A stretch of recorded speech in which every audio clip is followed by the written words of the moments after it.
broke the ship. You broke the bloody ship.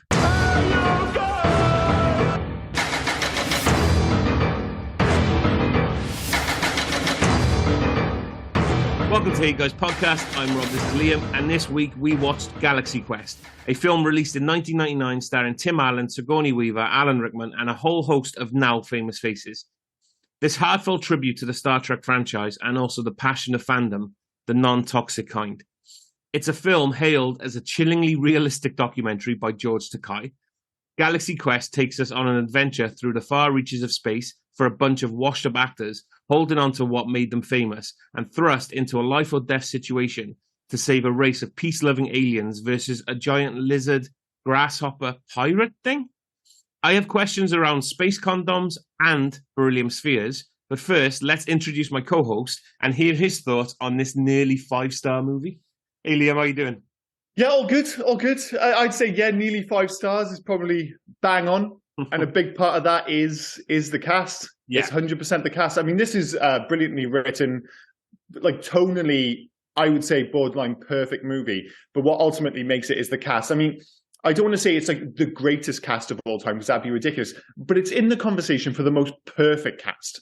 Like, it is one of those films when you go through the whole thing and you're like, I wouldn't recast anyone. The only one I was really thinking would maybe be Daryl Mitchell as Tommy Weather. I was like, oh, you know, back in 1999, could you throw like a Chris Tucker in there? Yeah.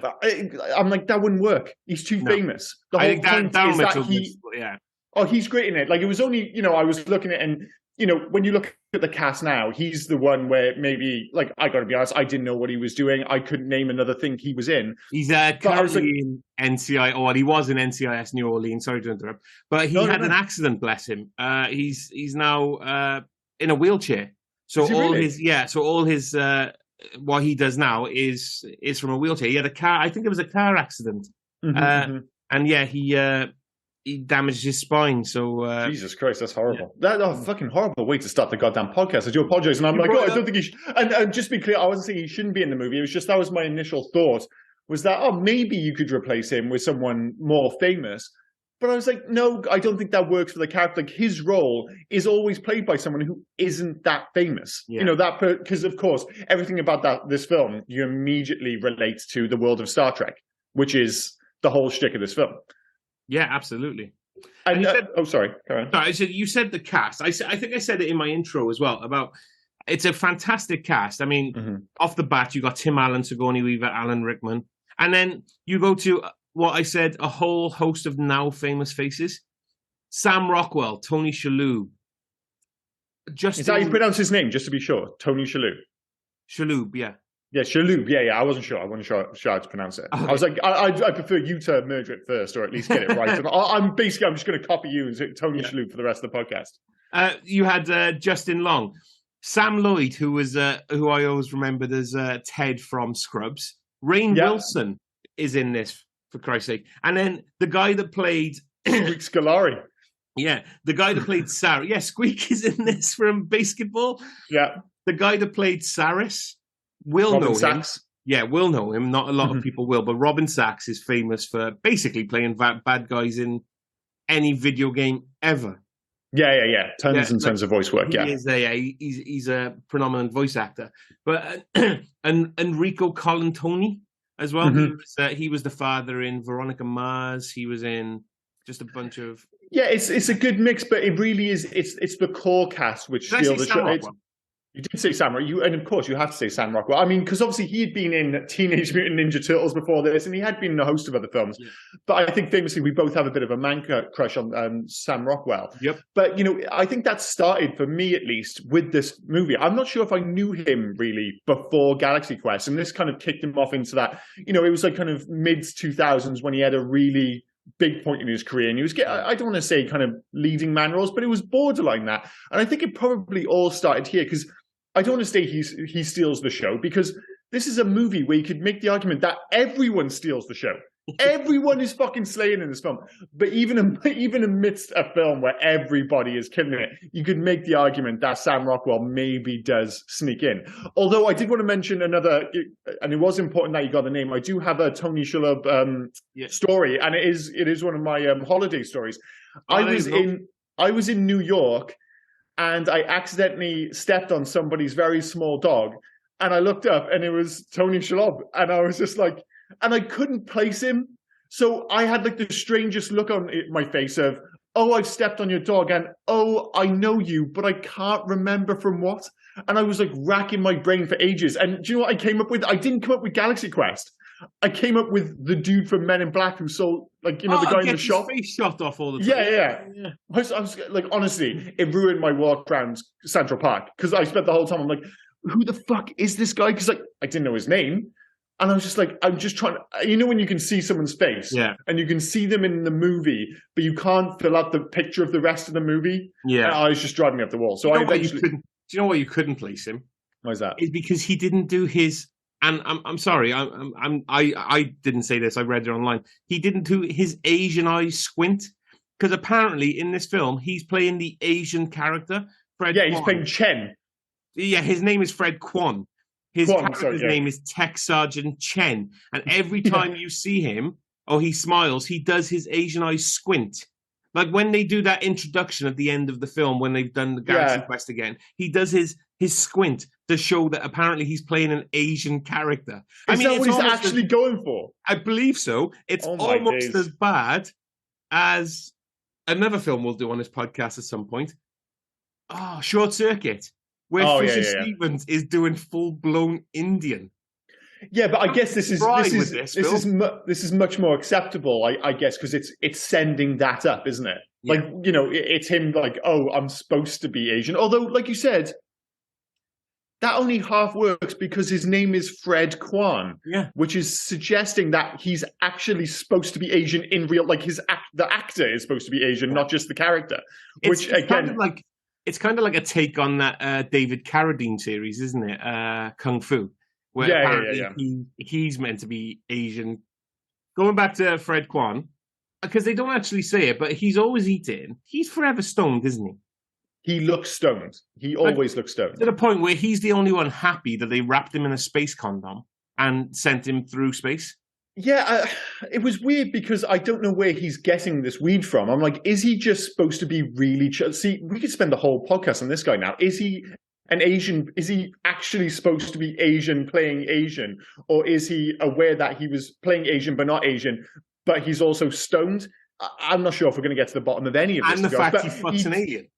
And he also fucks an alien. And that is the thing, like a big part of this question is, because at the start, of course, it's a parody. Then it becomes an homage, and eventually what it becomes is a character piece. Because, you know, you mentioned at the top that who's the member of the Star Trek cast who said it was almost like a documentary?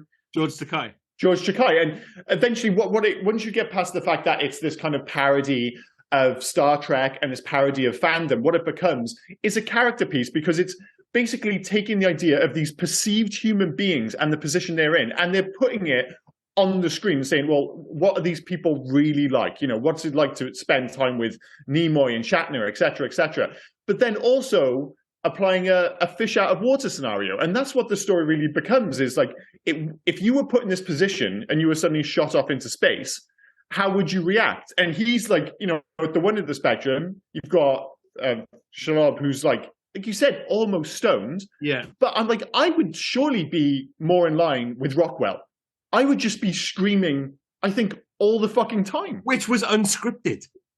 Oh, yeah. You can see Sigourney Weaver's reaction to it. She shits herself. do you guys want to have a tour of the ship? And he just screams.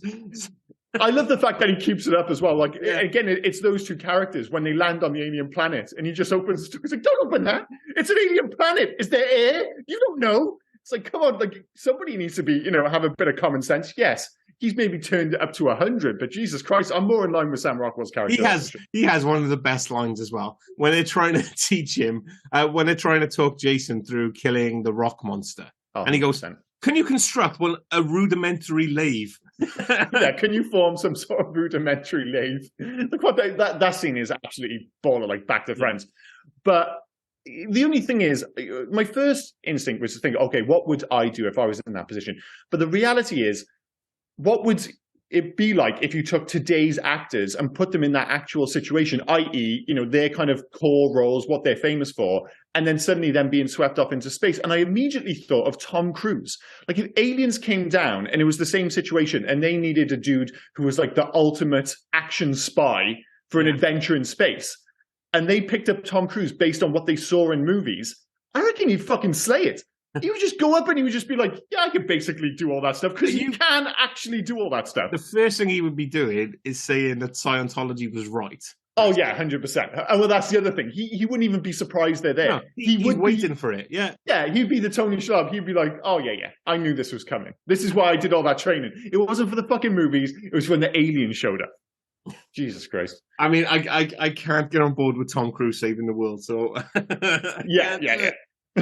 But coming back to the cast, I mean, we mentioned the fact that, you know, the reason this works is because one, like I said, the tone is correct. You know, the fact that it gets you in the door with the parody, but then it becomes homage, etc. But the important thing is that it gets both fandom and gets the source material. Like if anyone can smell out a fake or sniff out a fake, whichever way you want to put it, it's going to be fans.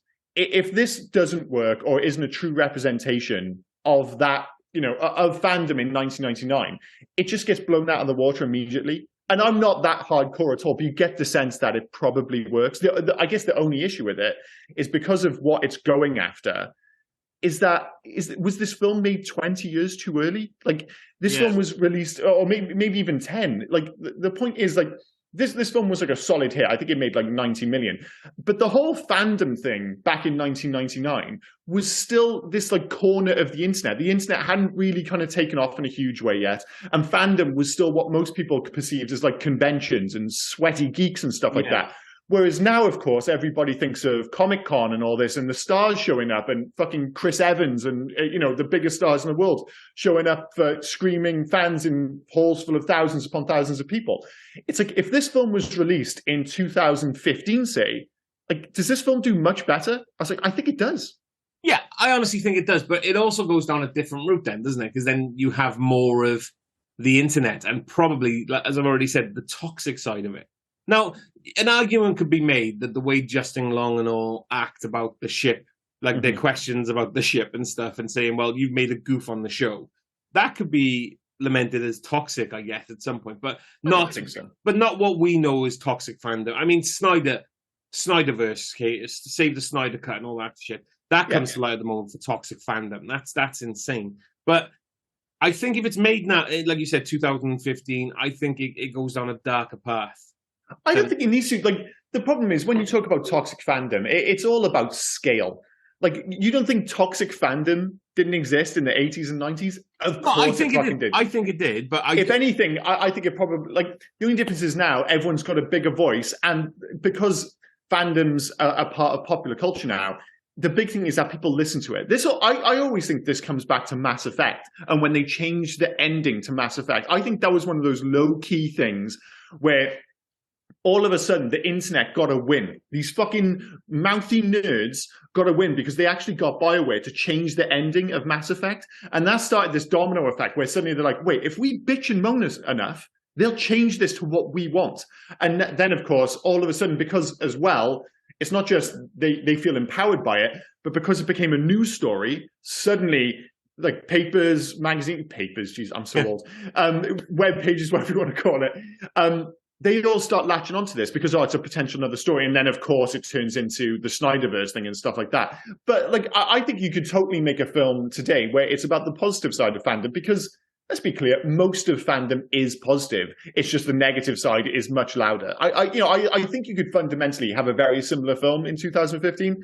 I just think it would be probably an easier sell. But that's not really what the film is. Like I said, that's the trappings for the film. That gets you in the door. But the reason it works, again, is the fact that fundamentally it's a character piece.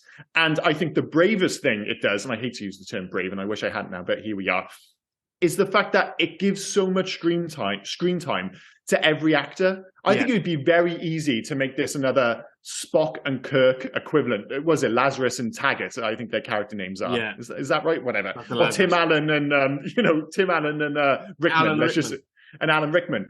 But instead, this movie gives time to every single character And I think it's all the better for it. Yeah. Do you know what? One thing I noticed, we've already said Alan Rickman now. One thing I noticed that I've never noticed previously, he never takes his headgear off. Ever. No, Even when no. he's in his apartment or flat or whatever you want to call it, and he's talking to Sigourney Weaver, Gwen DeMarco, he never once takes it off. It's genius. It's for the whole film, he leaves that thing on.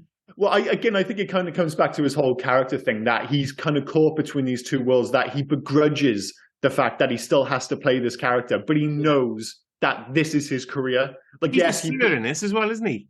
Yeah. He's Sir Alexander Dane. Yeah. Well, that's the thing. Like, this whole idea, and you do get it. These like classically trained actors who have these famous careers on the stage and stuff, but they are fundamentally famous for playing this character in this TV show, and he knows this is what pays the bills. And you can see, like, I know he's moaning about it, but I like the idea that he's quite conflicted about the character, like a love-hate relationship, like he has with the cast. Well, you kind of see that as well, like the whole cast hating Jason Nesmith and things like that as well. You kind of see it in the look of where they live. You look at like where Alan Rickman lives. Some like gaudy New York, bloody, I don't know, apartments. Yeah, like flea-infested apartment. Then you look at like Sigourney Weaver's. It's a bit more upmarket. It looks a bit nicer. And then you get to fucking Tim Allen's mansion on the hill with the swimming pool. And yeah, this is the reason why people hate him, because he's doing jobs without them and things like that. But they have to. They have to get this measly living, so they have to follow him. Well, yeah, it speaks to the fact that why they're doing it. It's like, he doesn't necessarily want to be there, but he has to be there because this is fundamentally paying the bills. Whereas Tim Allen's character, he doesn't need to be there because he lives in a giant house in the LA hills, but he doesn't need money. He needs adulation.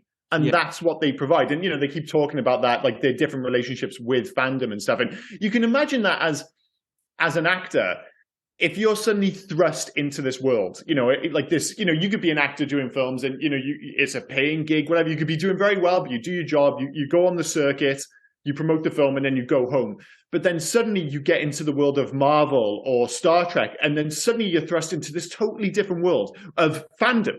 And it must be so interesting, like how you deal with it. It was like, I think it was like I saw an interview with Adam Driver, where he was very polite about it, but he was like, I went once, to Comic-Con. He's like, that was enough. This isn't for me. Where you can imagine imagine Robert De Niro at Comic-Con. Fuck, it would be a horror show. He'd be like, I'm not fucking doing this.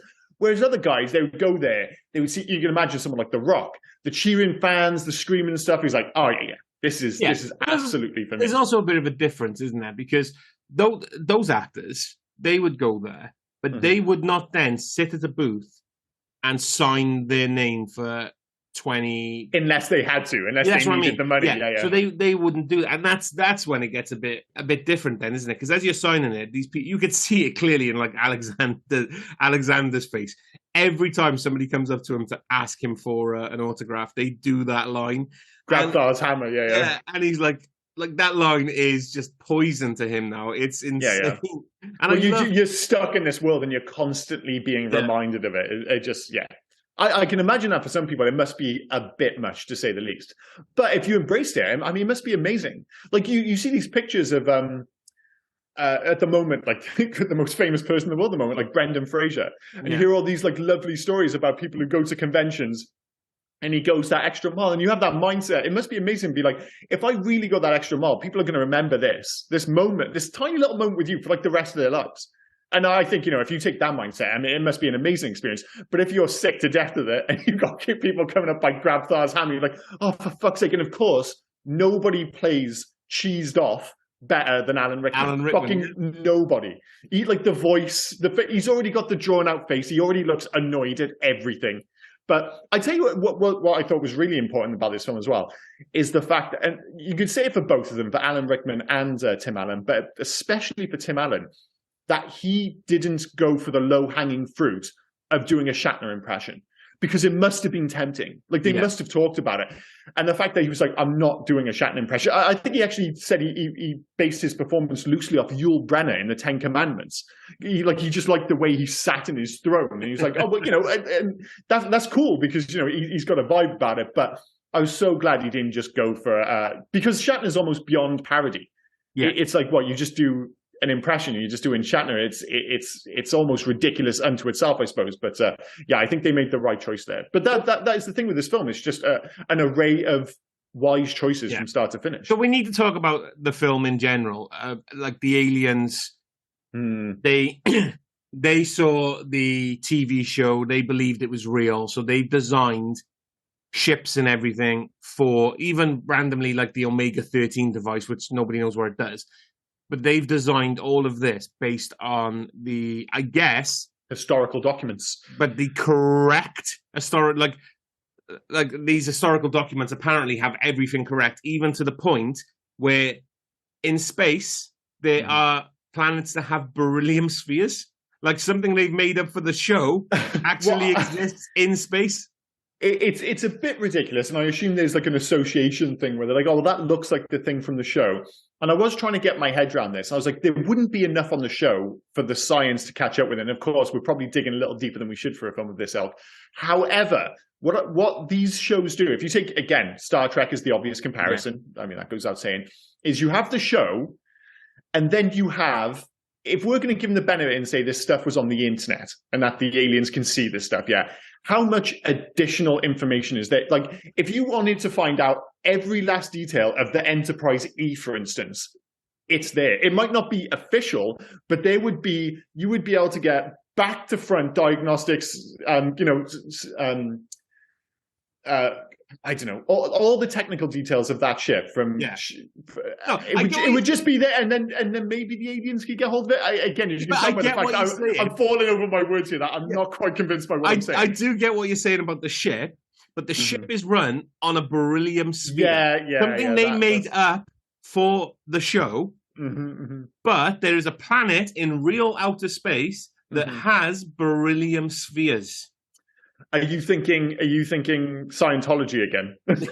Something's going on, isn't there? Something is going on, yeah. You do. A leap there is required, to say the least. Yeah. That as well. I know we already said about the rudimentary lathe and things like that. That is one of the best scenes. When they're fighting the pig monster. Oh, yeah. And they convinced Fred to do them because it was based on his hand movements to transport. And they transported him. And you can hear Jason on the Vox going, "What's that noise? What's that noise? Everything's fine. Everything's fine. Hold, please." And you got the alien. I can't remember his name, but the alien goes, "Oh, the animal is inside out." Yeah. And it exploded. It exploded. Like just. Do you think that was a purposeful homage to The Fly? It had to be, didn't it? It had to be, right? Yeah, because that whole, I remember that scene being so famous when I was younger, because I hadn't seen The Fly at the time, but a few of my friends had, and everyone talked about the inside-out chimpanzee scene. And I was like, oh my God, this sounds so fucking gross. And it is indeed gross.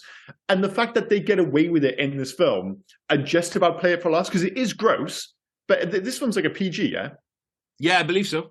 Yeah, and you see it throughout the film. I mean, the most famous being the fact that it clearly had swear words in it. The most famous one being Sigourney Weaver with the chomper scene, where they recreated the ship so perfectly that it has the pointless chompers and the fires, and the way she turns around the corners and you saw the chompers coming down, and she clearly says, "Well, fuck that." It's just so clumsily dubbed over. Yeah.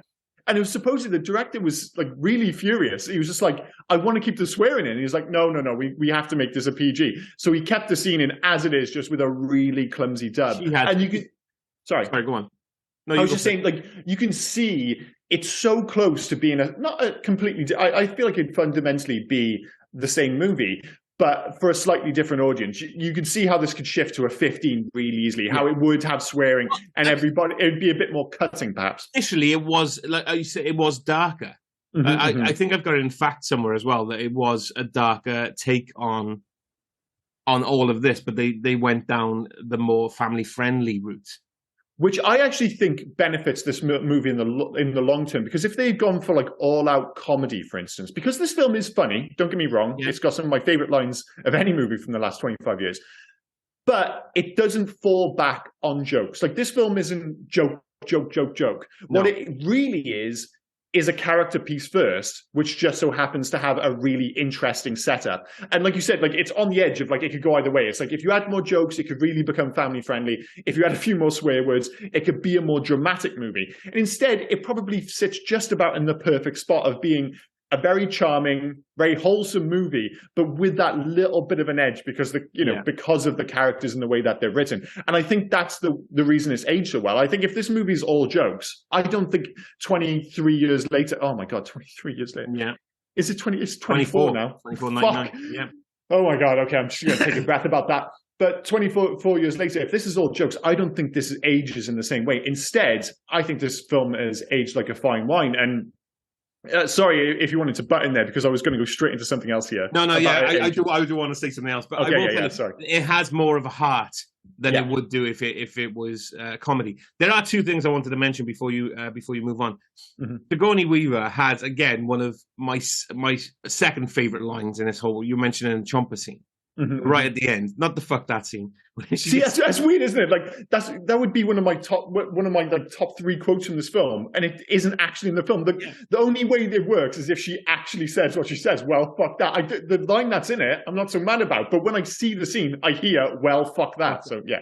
At the end of it, when they get out of it, she goes, "Whoever designed this scene must die." Yeah, all about the same scene. Yeah, she's awesome. And Sam Rockwell. Mm-hmm. I know we've mentioned him a couple of times.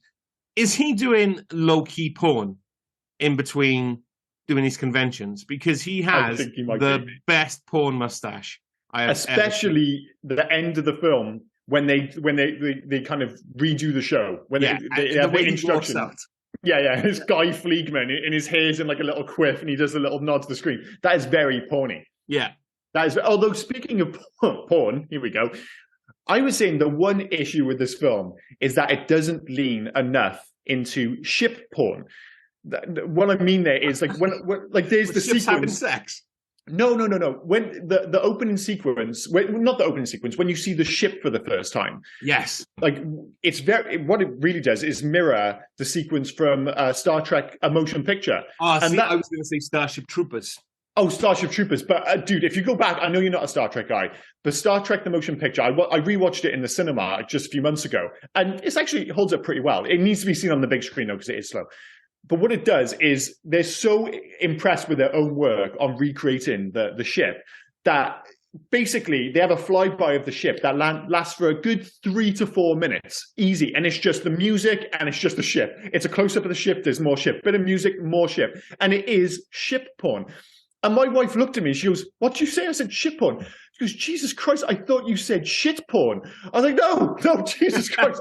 She just thought I just casually in the middle of the film and gone, this movie needs more shit porn. Yeah, what this movie needs is more Two Girls, One Cup. Yeah, exactly. So not talking shit about porn. the ship, let's go back to the ship. It needs shit porn. When I said about Starship Troopers, like you said about did it imitate The Fly, did they also, and Starship Troopers was 1997, so it was 2 years before this, but the whole scene where Denise Richards reverses the ship out. 100%. Just misses the space station. But in this one, what was his name in this? Tommy Webber. Yeah, Tommy Webber can't miss. And you just have that really, as he's screeching. That's one of my favorites, and we will get to this in favorite scenes. I won't mention it because I was between two for favorite scene, but that was one of them. And I thought that scene in particular captured the tone of this movie absolutely perfectly because it's the first time that it actually feels like a sci-fi movie. Yeah. Like, they're all sitting in their seats. He's taking the ship out. And it is, they do that exactly like you said. They do that scene in Starship Troopers, but that itself is taken from Star Trek. They do that sequence where they take them out of space dock. And it's really slow. It takes ages and they make a big deal out of it. And this does the same thing. The music by, what's his name? David Newman, which is fantastic in this movie throughout, really plays that scene as a traditional sci-fi moment, like the heroic captain taking out his crew. And just as you think, this is kind of inching towards a more traditional sci-fi movie, like you said, it scratches against the side and the build-up to it is perfect. And not just that, but how long it scratches against the side. It just keeps going and going and going. It's just before that as well, when Tommy turns around to Guy Fleegman, because they're all like the alien said, a bunch of us want to see this historic moment. Said, yeah, it's fine. All of a sudden, there's so many on the bridge, and Tommy just turns around to Guy and goes, "Yeah, I'd hate to be the captain right now." And then Tommy, take us out. Huh? Yeah. Oh shit, it's me. It's me. I'm the one being tested here. Yeah. But that is, to bring it back around to the point I was going to make, this is a perfect scene for that. Because one thing that scene is, and it was something I was genuinely concerned about, because this film, as we said, was made nearly 24 years ago, is the fact that it still looks fantastic. Because this film is predicated on the idea that, of course, watching this in 1999, is that you had this crummy show from 1982, which looked really cheesy, and you could, like the original Star Trek, you can see the sets and stuff. And then suddenly they're thrust into a real version of that.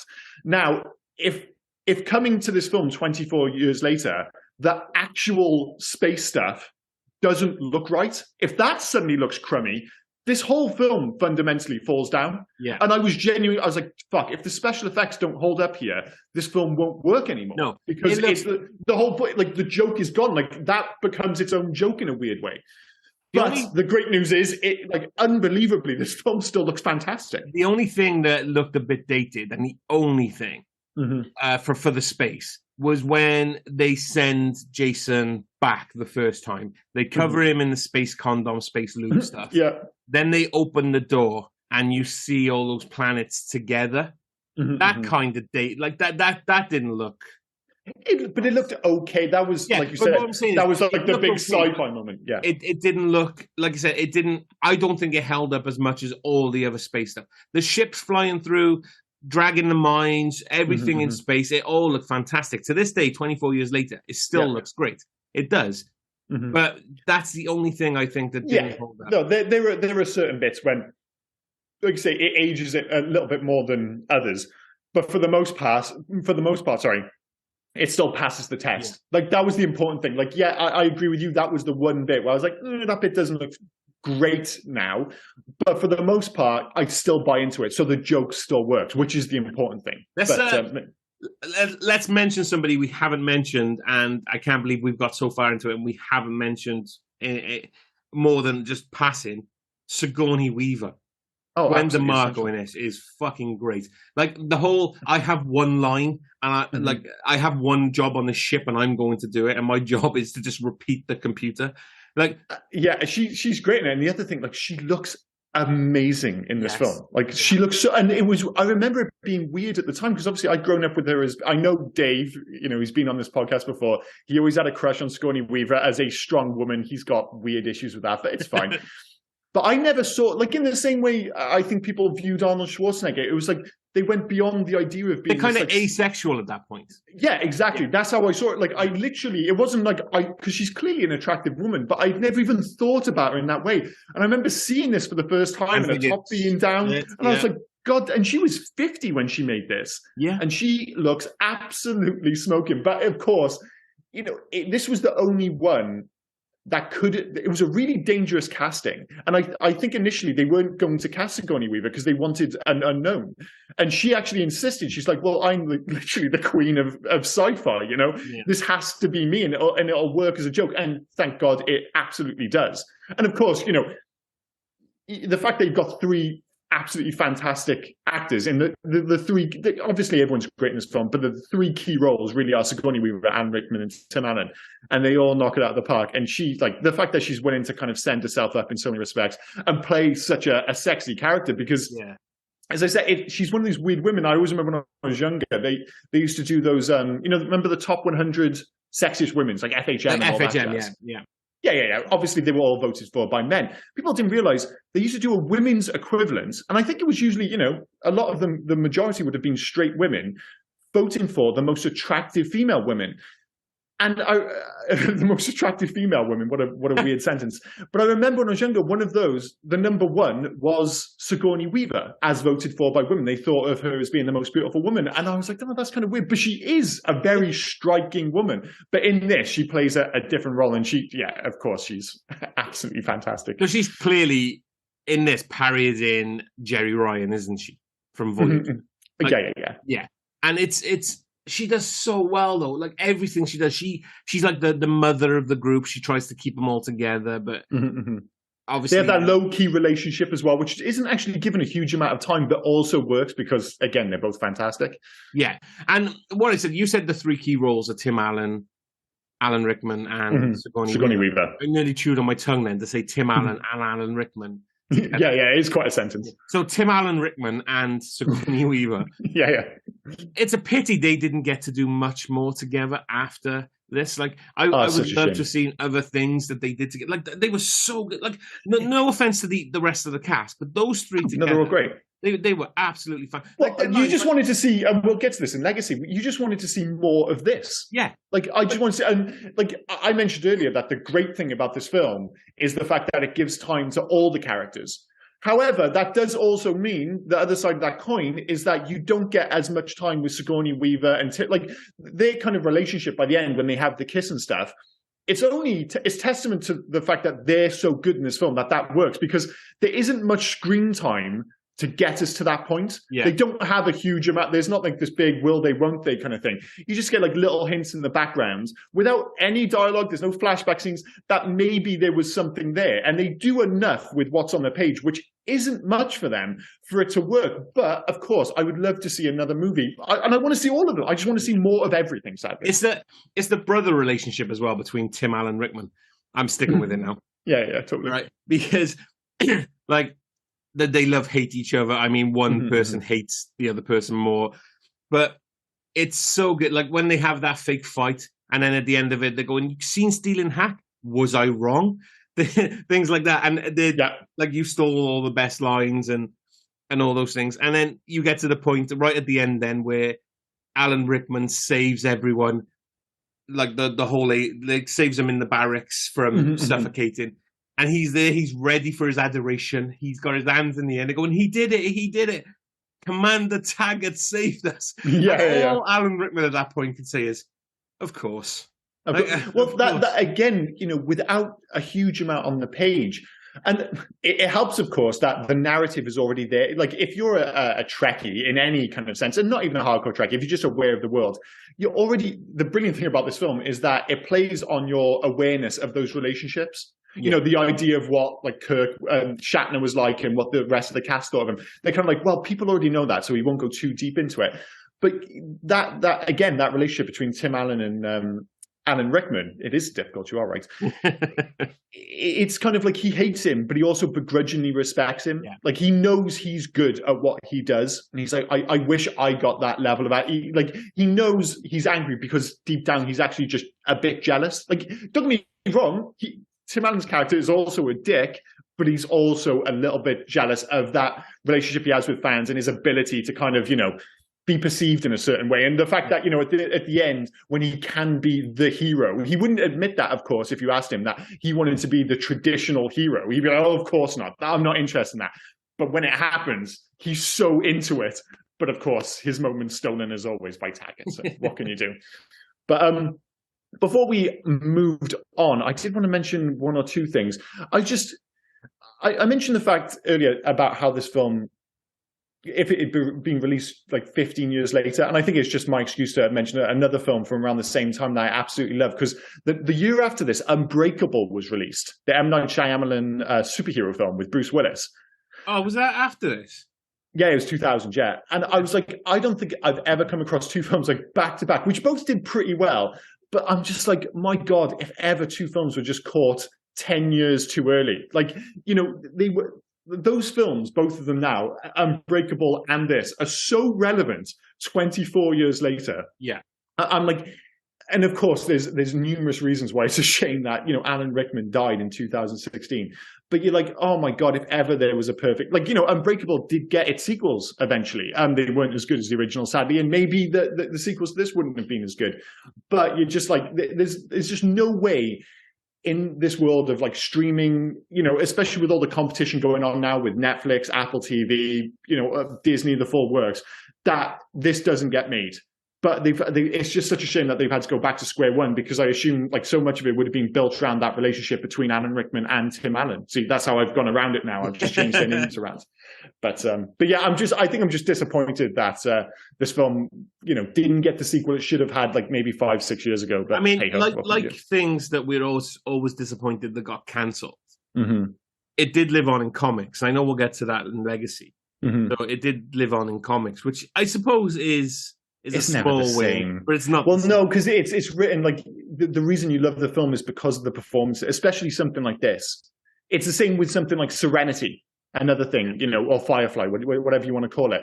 Of course, you can put it in comic book form, but the reason, yes, it was great writing and stuff, but that's another show, obviously not a movie, a show instead, or unless you want to say Serenity was a movie, where you could say it was perfectly cast in the same way that this was. Yeah. Where you're like, that's the reason. It's not so much the stories. You just want to see these actors playing those characters on the screen again. And you can have comic books, you can have all this other bollocks, but it's just not the same. It's not the same. And this is, you know, this could have been a perfect example of the opposite of Firefly, where you had a TV show and eventually they got a movie made. Whereas this could have been a movie and you're like, do you want to see a TV show of fucking Galaxy Quest? 100% I do. Of course I do. But never mind. Obviously, whether it'll happen or not, we'll get to that in Legacy, but a bit of a shame all the same. Should we move on to favorite scenes and all that bollocks? Yeah. Well, I mentioned I was going to do the leaving spaceport bit, but really, because it's got so many great quotes, is the rock monster sequence. You know, this film doesn't actually have a huge amount of action in it. And this is maybe one of the key action sequences in the entire film. One, the effects hold up really well. Two, there's like tons of nods to the original Star Trek, but it really is the quote. You know, we mentioned that can you form some form of rudimentary lathe, and when it's like aim for its vulnerable box, it's a rock. It doesn't have any vulnerable spots. It's just like great quotes after great quotes, while at the same time being a pretty competent action scene, which is maybe underplaying it. It is very well. There's another low key one in there as well, or am I misquoting it? Something about Alan Rickman saying, "Of course, you had to get your shirt off." Oh, yeah, that's all the same sequence. Yeah, like, absolutely. And again, it plays up the whole thing that no matter what, like Alan Rickman, Tim Allen's character is going to end up being the hero no matter what. Yeah. Like, of course, he does the heroic thing. And even then, when he does it to save the rest of the crew, you can see Alan Rickman's like, oh, of course he'd do that. Of course he would do that. And of course his top would fall off. Ridiculous. But yeah, I'm going to go with the rock monster sequence as my favorite scene. Mine might surprise you. My favorite scene is back at the convention at the beginning, where Tim Allen goes to the toilet. And then this is surprising me, yeah. And then he hears that everyone like hates him.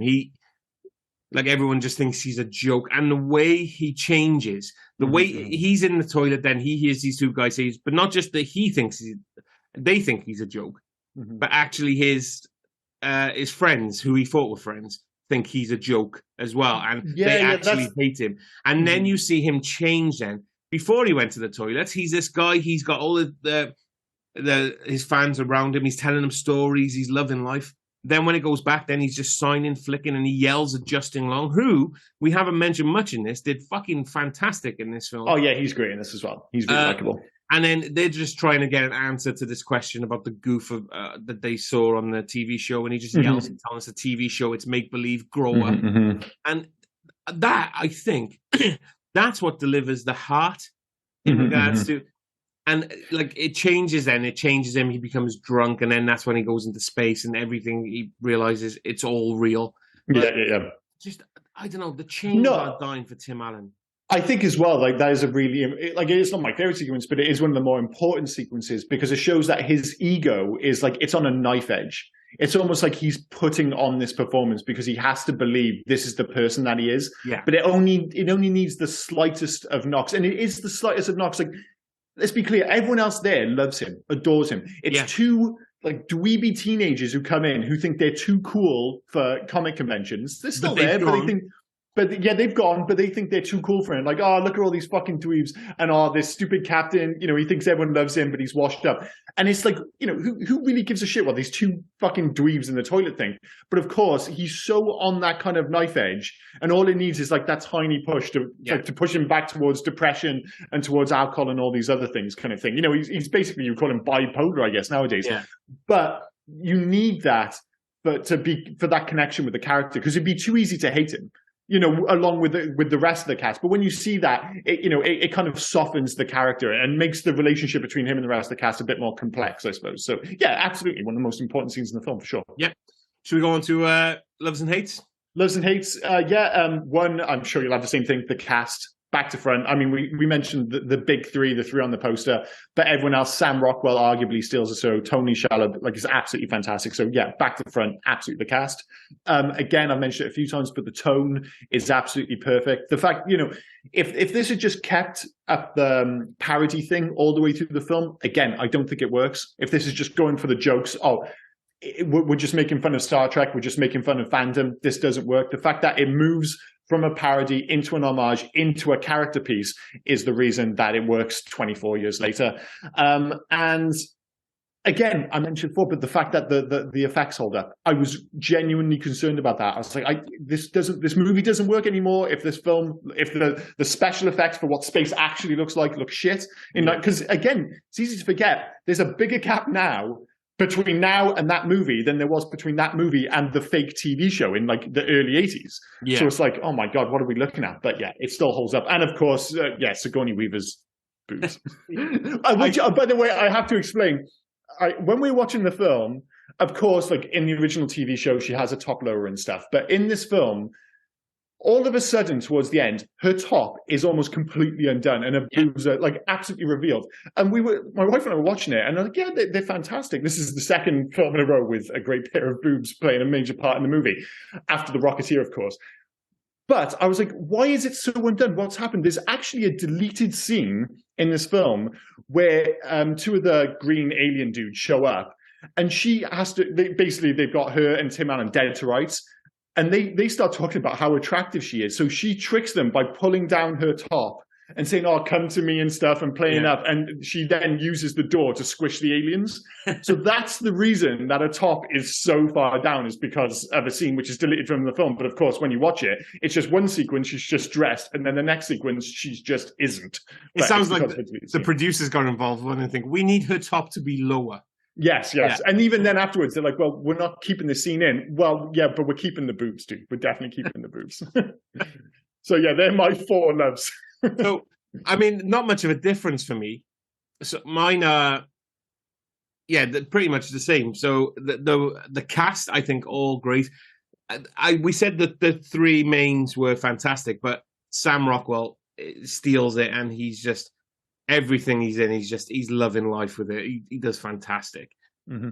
So the way it looks, the space battles, everything like that, I think it still holds up today. That was another thing you mentioned, like the space battles, the way it looks. The one thing, the idea of this coming full circle, and we've not mentioned him too much. We mentioned the fact that it's played by Robin Sachs, but Saris and the aliens. I forget the name of the race. They got a weird name. What they do look like when you see the inside of their ship, and when you do have like the big action sequence towards the end of the film, what it reminds me of is the 2009 reboot of Star Trek. Yeah. It really looks very similar to that ship. Yeah. Eric Banner's ship, like it has that same green kind of hue to everything. I know the aliens don't look the same, but the ship and the effects and stuff, it all looks surprisingly similar. I was like, oh, it's this weird example of it going full circle, of going Star Trek, Galaxy Quest, back to Star Trek again. Yeah, absolutely. The third one for me then is, do you know what? Just the heart of the film. Yeah, I think that's fair enough. Just absolutely, it captures a magic, and it doesn't let it go, and it's great for a low key sci-fi film. It's really, really good. Well, the thing is, it means you like things matter in this film. Like one of my and I will get to hates now. At the start, at least with the Thermians, I do actually find them quite annoying. But they're so relentlessly positive, and like you said, this film has got so much heart to it that when things do happen later in the film, the more dramatic elements, it matters. It's like when Mathasar is being tortured by Saris, and he's like, "Oh no, you have to explain to him that you're actors." It's like a father explaining to a kid that Santa Claus isn't real, and it's genuinely fucking heartbreaking, despite the fact that they're like really overdoing it with the acting. And even later on, like the stuff with Tim Allen's character and the death of Quellic, they don't have much screen time together. But when he's dying on the floor and he's like, by Grabthar's hammer, I will avenge you. That's a genuinely emotional sequence. Yeah. And it's just the tone of the movie, the writing, the performances. And we haven't actually mentioned him yet. I'm sorry, I'm stealing your thunder a bit here, but Dean Parasot, the director, like, I didn't know any of his work. And, you know, I don't think any of his work has come close to this. I mean, he did some good TV stuff. He's worked on ER. He's worked on Curb Your Enthusiasm. But when you look at what he's directed for the big screen, like he did Fun with Dick and Jane with Jim Carrey. I honestly forgot that film even existed, despite the fact that I've seen it. He did Red 2. It's a pretty bad sequel to the original. He did Bill and Ted Face the Music. Again, a pretty bad sequel to the original two. It's eclectic for sure, but then in the middle of it, he's just got Galaxy Quest, this absolute stone cold classic. It's like, no matter what else he does, like, dude, you've always got Galaxy Quest to fall back on. Because I don't think I've ever heard anyone with an unkind word for this film. Like, literally anyone. Everyone loves this film. When one of my friends, because I said we were doing this for the podcast, one of my friends told me, and he's kind of vaguely into, you know, sci-fi stuff. He was like, I haven't seen Galaxy Quest. It was the only thing it compares, like you saying you've not seen any Star Trek or whatever crazy thing, but I've become accustomed to you with your bizarre cinematic choices. But for him to say he hadn't seen Galaxy Quest, I was like, and surprisingly, I did recommend it, which is getting ahead of myself here, but never mind. Do you have any hates? I mean, that's the important thing. Do we actually have any hates? You stole my absolute thunder for... yeah, I do apologize. But I just realized we hadn't mentioned the director. I thought we were, you know, let's sneak that in there. And I'm going to keep stealing the thunder because I'm going to go straight into hates. One, there's no sequel. Absolute crime. The Thermians are a bit annoying, at least initially, but yeah, I know they kind of come around a bit. And the fact that it was released at least 12 years too early. Again, I know they're more situational criticisms rather than the film itself, but I really can't find much to criticize with this film. Oh, the dudes in the toilet. I know that scene was important, but they were a bit lame. But again, I'm really stretching here. No, I was stretching as well. Mine are more choices within the writing to move the script along. Mm-hmm. Like the beryllium sphere. Yes, good point. And the other one being that the Thermians didn't know any. They were all historical documents of the Thermians, but Saris knew what actors were. Saris knew what tissue paper was. Saris knew, like, he's been on Earth, and he's like, the actor is pretending to be captain. My ship will tear through yours like tissue paper, or tissue paper, as he calls it. Yeah. Like, I was trying to, again, another thing I was trying to get my head around, like, because Saris, like, you know, the way he thinks and stuff is much more human. Whereas maybe you've got this race where, you know, in the same way that, you know, like, I don't know, Vulcans, they're all about logic. Like they're these like this race of aliens who are, excuse me, technically fantastic. They're obviously very talented, but they can't get their head around these concepts. Like that's their issue. Like there are certain things they're brilliant at, but their brains just don't allow them to take that next kind of logical step, I suppose. But yeah, like you said, it's still a bit of a jump for sure. Yeah. And my last, we'll put that down to the need for comedy. See. My last hate is the fact that you picked up poor Tony Shalhoub's dog and drop kicked it across Central Park. Of course, there was that. There was that. As a 15-foot man, a small dog and just kicking it. Like, terrible, mate. I honestly, like, jokes aside, I wish someone could have taken a picture of my face in that moment because I can't even think what it would be like. That whole thing of being so sorry that you stepped on someone's dog, but then also seeing a famous person. Like you just look up because I didn't see him. I stepped on the dog. I looked up. I was like, oh, like you know, like you just because I couldn't remember his name and I couldn't remember what he was to you from. At that point? I almost wanted to just shout out, "Oh, there's the guy from the thing." I can't remember. What the fuck? What did he say to you at that point? He was perfectly pleasant. I didn't actually like. I almost stepped on his dog. You know, when you just kind of like, oh, sorry. And he was like, oh yeah, no problem at all. I was like, dude, trying to play it cool. I'm like, I'm so sorry about that. He's like, no problem at all. And he just wandered off. That story reminded me. We went to I went to a mutual friend's wedding back in 2012 in Ireland, and he had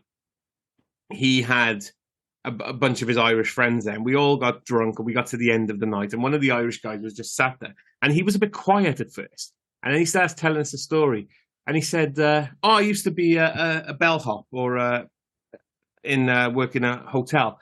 And I had to pick up a room service tray once. Mm-hmm. And I don't do Irish accents, so I'm not even going to try. But he said I had to pick up... Such a shame. I will do the Irish accent for the punchline. He said I had to pick up a room service tray. And it was big and it was heavy. And I picked it up. And as I'm walking out the door, I tripped over something. And I couldn't see what it was, so I just kept walking. I turned around to see where I tripped over, and I kicked the baby. Kicked the baby? Yeah, the baby crawled out of the hotel room he couldn't see because he was carrying his tray, and he kicked the baby. Just kick the baby. Yeah. Just kick the baby. Fair enough. Like, we weren't even asking him to tell this story. He was just so drunk, he decided to just tell this story. Like, oh yeah, I kicked the baby. Yeah. How's the baby? Oh, you don't want to know, dude. Yeah. So I know somebody that kicked the baby, and now I know somebody that drop kicked the dog. So yeah, well, there you go. We're moving on. Before we do facts, did you want to do that new what was it, names in so different actually countries? I don't know why we mentioned it before for like a couple of times, random the titles of films randomly in other countries. So I was just looking up Galaxy Quest. Now this isn't as funny as like some of the ones that we had for like Evil Dead, Army of Darkness, things like that, but what I want to do is, if I find some of the funny ones or ones that are just odd, I thought we'd do titles from around the world. Yeah, go for it. So for Argentina, it was called Heroes Out of Orbit. For Bulgaria, it was called A Galactic Mission. For Canada, it was called, the French-Canadian title, it was called In Search of a Galaxy. Croatia, it was A Galactic Adventure. Taiwan, it was Galactic Pursuit. Vietnam, it was The Search in the Galaxy. Jesus Christ. But well, I think all right, here we go. My favorite is Germany. Galaxy Quest dash aimlessly through space. That feels like the direct-to-DVD sequel to this film. That's exactly what that feels like. Which I would have watched. I would have watched that. It's amazing that you brought that up, because just before we start this podcast, there was a video of what's his name from Andor, the lead actor whose name I've forgotten. Anyway, he's Mexican, and he was talking about in Mexico. Diego Luna. Thank you very much. R2D2 isn't called R2D2. In Mexico, he's called Arthurito, which is Mexican for Little Arthur. And the reason is because Arthurito sounds a little bit like R2D2. And he also looks a little bit like a Little Arthur, which I thought was absolutely inspired. Yeah. So now I kind of want to look up what R2D2 is known as around the world. But hopefully we'll come across a couple of decent ones. But yeah, Germany completely ruined, like the other ones. Galaxy Quest is the best of the bunch by far. Yeah. The other ones I can understand there's translation issues. The fact that they just took Galaxy Quest, but then added on some bollocks at the end for no apparent reason is absolutely unforgivable. So D- for Germany, sadly. Yeah. Right, so we move on to some facts. Yes, go for it. Yeah, let's do that. So the scene when Tim Allen is in the men's room overhearing how the cast of Galaxy Quest are nobodies and all the co-stars can't stand him mirrors an actual event in William Shatner's life. He discovered the exact same things about himself when he attended a 1986 convention. That's awesome. I mean, it's not awesome, but I mean, it kind of lends to the fact that, like you said, they saw it as a documentary. And I think William Shatner visited the set, and I think he's become very good friends with Tim Allen since, which is kind of cool. Gwen DeMarco laments that her TV Guide interview was 6 paragraphs of my boobs and how they fit into my suit. This again mirrors Jerry Ryan, who played 7 of 9 on Star Trek Voyager. She had an interview that just went on about her boobs. The thing is, Jerry Ryan and the whole Deep Space Nine thing, was it? No, not Deep Space Nine. It was Voyager, wasn't it? She was on.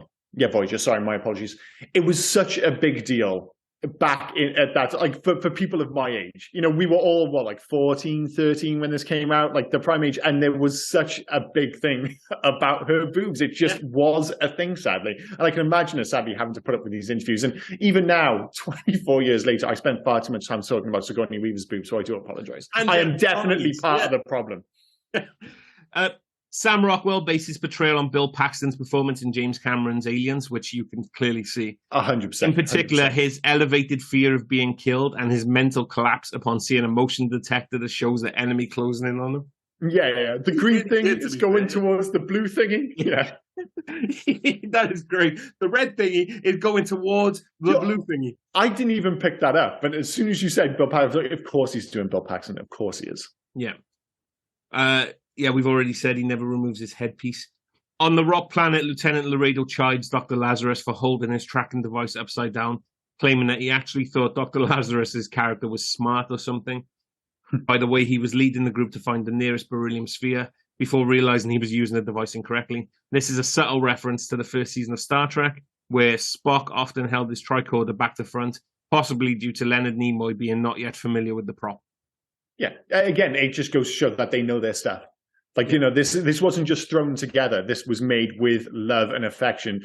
But knowing that it is all patently ridiculous, knowing that the original Star Trek was a little bit ridiculous, knowing that the more extreme sides of fandom, and I don't mean that as in the dark side of fandom, just like how obsessive it is. Yeah. That stuff isn't sugarcoated. It doesn't tiptoe around the fact that these people really are nerds and they are completely obsessed with this stuff. But again, the joke is always with them rather than at their expense, which is important. Yeah. The casting director loved Enrico Colantoni's audition so much. He was Mathazar. Mm-hmm. He broke protocol and showed this to other actors to demonstrate how the Thermian should behave. So he got the gig before he even knew he got the gig. Yeah, like everyone just follows suit. Just do what this guy's fucking doing, which everyone does in fairness. The character Guy Fleegman was an intentional homage to busy Star Trek The Next Generation actor Guy Vardaman, who not only played several no-name extras in the series, but also served as a stunt stand-in double for Brent Spiner and Will Wheaton. His reaction to the homage: "I just about fell out of my chair, having forgotten being told that the character would appear in a film someday." Yeah, crazy. At the beginning of the film, Tommy's line, "You are so full of shit, man," was redubbed to "You're so full of it, man." When faced with going through the chompers, Gwen's line, "Well, fuck that," was redubbed to say, "Well, F, screw that." It's commonly stated that the redub version is, "Well, screw that," but an F sound is audible. These edits were to avoid an R rating. The original lines are still obvious when reading their lips. It's the most reluctant dub in movie history. Yeah. That's what it is. It leaves in the F. You can clearly see what she's saying. It feels like one of those like clumsy. You used to get. I'm not sure if you still get it nowadays, but I'm sure we've mentioned it before. Like it'd be on like ITV2 at 9 p.m. Die Hard. And, you know, Yippee-Ki-Yay, Mother Scratcher and all that nonsense is just terrible, terrible dubs. I love the fact that it's actually made it into the movie. In theatres, the first 20 minutes of the film were presented in 185 by 1 widescreen image. When Tim Allen first realizes he's on a real spaceship and the vista of Thermia is revealed, the screen image widened to 235. So you get 3 different, because it starts smaller because it's doing the original show. Yeah. Then it would have opened up. Then it would have opened up again, which was pretty wild, actually. I think that's like, the only thing I can think of is something like recently was Tron Legacy, where you had 3D glasses, but the 3D isn't on until you actually go into the grid. And then suddenly the grid comes on, the 3D kicks in, which I thought was, I actually love that film a little bit, and I wish they'd make a sequel. But that's really inspired for this film. The reason why Tony Shalhoub gets a fuck buddy in this, Lalari is the first main role Missy Pyle landed in a feature film. Her role was expanded after the producers noticed Sigourney Weaver was the only female main character. And supposedly, Steven Spielberg visited the set. I'm not sure if this is true, but Steven Spielberg visited the set, saw them putting a scene together. He loved Liari, whatever her name is, played by Missy Powell. He thought she was so great that they expanded the role to have the love interest because Spielberg was such a big fan. And if Spielberg's a fan, you're like, well, we've got to keep going with this. He seems to know his shit. So, yeah. During a fight with the rock monster, Commander Taggart loses his shirt. This is a clear nod to Star Trek. Main hero Captain Kirk, who mysteriously lost his shirt in nearly every hand-to-hand combat. Fantastic. Is that true? Oh, a lot, yeah. And the planet they're on looks like the famous one where he fights Spock. They did a send-up in Bill and Ted's Bogus Journey as well, didn't they? Yeah. Harold Ramis wanted to cast Alec Baldwin in the lead role, which he turned down. Steve Martin and Kevin Kline were considered, though Kline turned it down for family reasons. When Tim Allen was cast, Ramis left the project. After seeing the film, Ramis said he was ultimately impressed with Allen's performance. Can you imagine that? Being so pissed off they cast someone you didn't want, you just leave and then go, actually, he was all right. I guess you've got like an idea in your head, I suppose. And it is one of those ones like Harold Ramis, you look at his directorial output and you're like, he would have been a perfect fit for this. You can see why he was in line to direct it. And you look at the people he's casted, don't get me wrong, we all know now, like retrospectively, like Tim Allen's fantastic in this film. I could totally Steve Martin and Alec Baldwin in this film. Yeah. I can totally see both of them. I'm sure they would have knocked that out of the park. But of course, we're all happy the way it ended out. There's absolutely loads, right? And they're all about copying Star Trek as we knew. So I'm just going to one more, and then we'll move on. Alexander Dane, Alan Rickman, accuses Jason Nesmith of stealing his best lines and cutting him from entire episodes.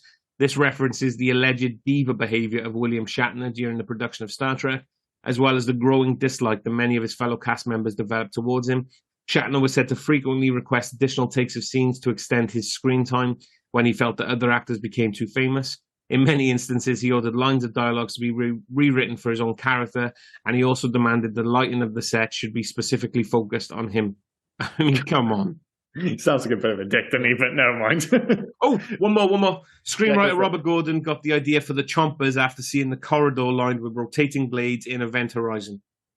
Well, yeah, I mean, it's a problem with all of sci-fi. I mean, to one extent or another, there's always like Star Wars is terrible for it. There's always these long walkways. There's no railings, and there's just fucking drops either side. There's just dangerous drops all over the world of Star Wars, and it's played out in sci-fi all over, all across cinema, where you just have these ridiculously dangerous walkways. Of course, they take it to the extreme here with the chompers and the flames, but it's not far from the reality of what you see on screen at all. Not at all, no. That's all. In terms of legacy, I mentioned the fact that this film is maybe more relevant than it's ever been.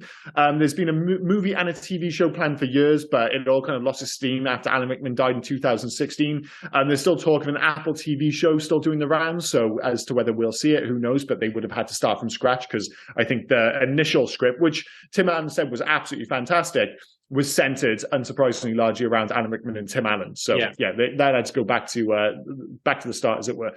But the original script, I mentioned the whole relationship between Tim Allen and Alan Rickman, and the fact that it works so well on screen. Supposedly, their relationship in real life mirrored it in many respects, because Alan Rickman didn't like Tim Allen initially and didn't like his approach to acting, because they come in from very different worlds, as you can imagine.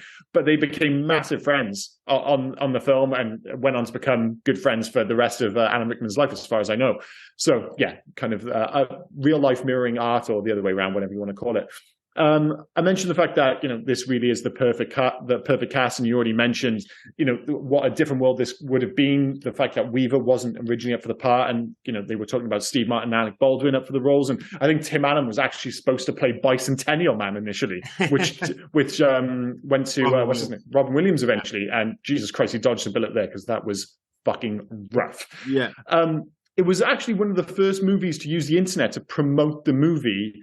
In a very similar way to what was it called, the Blair Witch Project, in that it was a fake website for the original show that was you can actually still visit. It's no longer live, but it's one of those archived websites, so you can visit. You can't kind of interact with it. You can just see it as it was.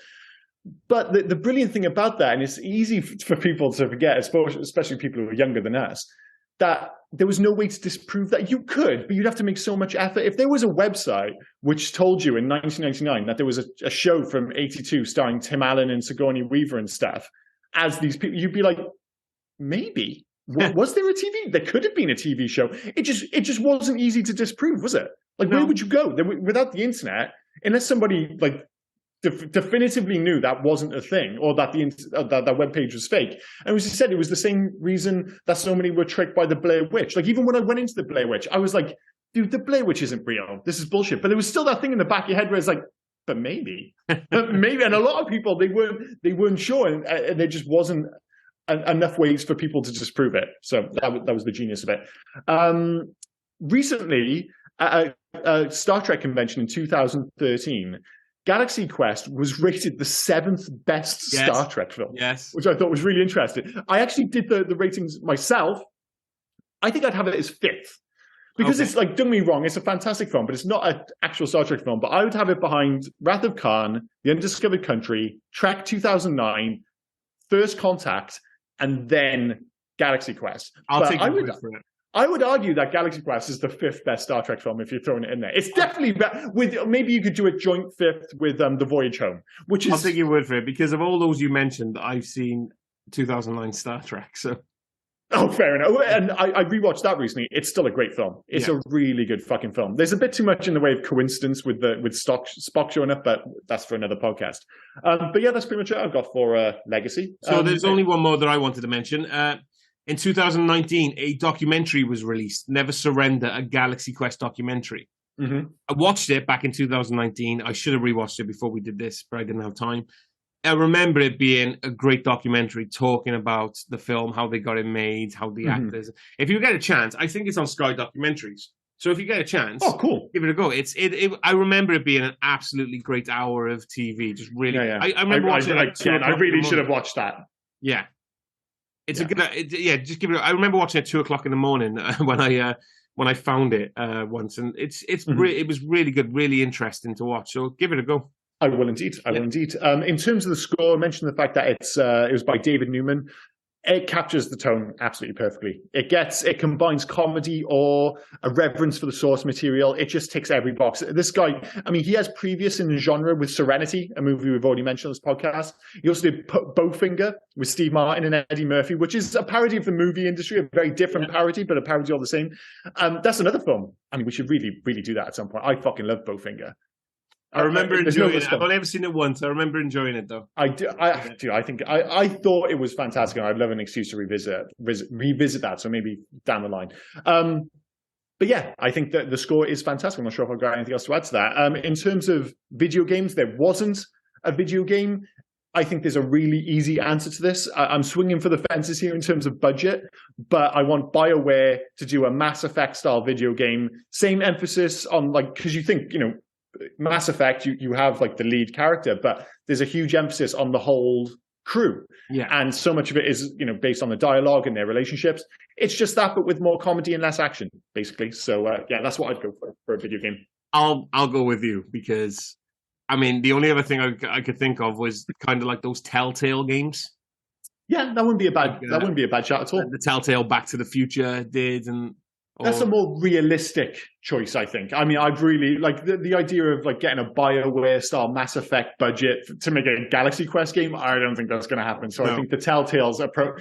I think my version is maybe a bit more fun, but your version is a bit more realistic. So let's go with that. But I mean, we never go realistic on this episode, on this podcast, do we? So let's stick with fun, and we'll go Mass Effect. Mass Effect : Galaxy Quest. Yeah. I'm good with that. Fair enough. Let's go with that. Right, in terms of ratings and stuff. Yeah. All right. This is going to be interesting. It's a 4.5, mate. Oh, it is a fucking 4.5. And I even asked my wife. She goes, "It's probably a 4.5." I was like, "I don't do halves, but I might do a half day." It's a 4.5 film. It really is. It's neat. It's near perfect. It is great, but it's a 4.5 film. And yes, I would recommend it to others. It's so fun. There's nothing wrong with this film. I can't see why anyone would ever dislike this film. It's great. No, I'm going to begrudgingly give it a 4, but it's a very, very high 4. Let's just put it that way. An extremely high 4. But again, it's so easy to recommend. You don't have to be into sci-fi. You don't have to be into Star Trek. And again, especially nowadays, everyone's aware of fan culture. This isn't a niche movie anymore at all. Even if you have no interest in it, you're aware of Comic-Con, you're aware of the whole Marvel thing, and everyone knows about the original Star Trek cast and their kind of strange relationship. It's just common knowledge. It's everyday knowledge at this point. So yeah, it's incredibly easy to recommend. It's a very high 4-star. And yes, the good news is it totally holds up on just about every level. So yeah, totally agree. Absolutely agree. Right. So the only thing left to do today then is to find out what we're doing next week. So it's your choice next week now, isn't it? Another one which I think falls into this 4/5-star category where I haven't watched it for a couple of years, but Tombstone is one of my favorite Westerns of all time, a film I absolutely adore. Again, another movie where you could argue that it has an almost perfect cast. Another movie which, it's a good movie for sure, but what elevates it is the cast 100%. It's one of my favorite casts of any movie alongside Galaxy Quest. So it actually has a lot in common in a bizarre way, but you've already pulled a face a little bit of this. You're not so fussed on Tombstone? I think we're going to be back to normal next week. Oh, shit. I remember disliking it. I've only ever seen it once, but I'll give it a fair crack. I thought this kind of fell into that same category of just being, if nothing else, super likable. I don't think it's as kind of like faultless as Galaxy Quest, and I don't think it's quite as easy to recommend, but it's in the same ballpark. But we'll find out next week. So definitely give it a crack. The only thing I can say, I remember it being super boring. So, dude, anything with Kurt Russell, and I think it might be like legitimately Val Kilmer in that film is one of my favorite performances of all time. Look, I'm not going to shit on it until I rewatch it. But it feels like you're preparing to shit on it. No. I'm just saying what I remember. I remember it being it's very good that I get this warning, because the last time this happened, where you swept my legs from underneath me, where I was convinced we were like, we're going to be on the same page, and I had all these notes about basically just bumming the film for like an hour and a half, and straight away you're like, it's not for me, bro. And I remember looking at my notes in despair. I was like, oh shit, what the fuck are we going to do? I remember, because that was Christmas Vacation, wasn't it? Oh, I remember it was seeing your soul leave your body at that point. Oh, dude, I was so convinced. I was like, I was like, worst case scenario, he likes it. That was like the worst case scenario in my head. It's like, oh, it's a 3-star film, a strong 3 stars. When you came out the gate straight away there, you didn't like it. I was like, for fuck's sake. So at least I'm mentally prepared for the possibility that you don't like Tombstone. But we'll all find out together next week. We don't prepare ahead. We do our own personal preparation, and then we just fucking talk about it. And I find out live alongside everyone else that Rob hates a film that I love. So yes, please join us for Tombstone next week. And thank you very much for joining us for Galaxy Quest. And hopefully I've sorted out the sound because it was a bit fucked last week. So yeah, cheers, guys. Catch you later. Cheers, guys. Never surrender. I can't remember the rest of that fucking line. What was it? You can't do the quote and get it wrong, isn't it? Never give up, never surrender? Never give up, never surrender. I'm cutting out the rest of that and I'm just sticking with that. No, the whole thing has to stay. Cheers, guys. Bye. Oh, and before we forget, here is Rob with all the finer details. Got to get through those, dude. Yeah, so basically you can find us on Twitter, Instagram, and Facebook at HeyYouGuys80s. We're also on email at HeyYouGuys80s@gmail.com. Please feel free to drop us any recommendations, any corrections or omissions we may have missed from any of the films that we've covered. Just get them in. And also, if you could, please leave us some 5-star reviews. That would really help us. And we'd like to thank, as always, Darry Fletcher at Darry Doodles for the fantastic artwork that we're now producing. Thanks for that, mate. Cheers, Darry. Yeah. And thanks again for listening, and we will see you next week. Cheers. Bye.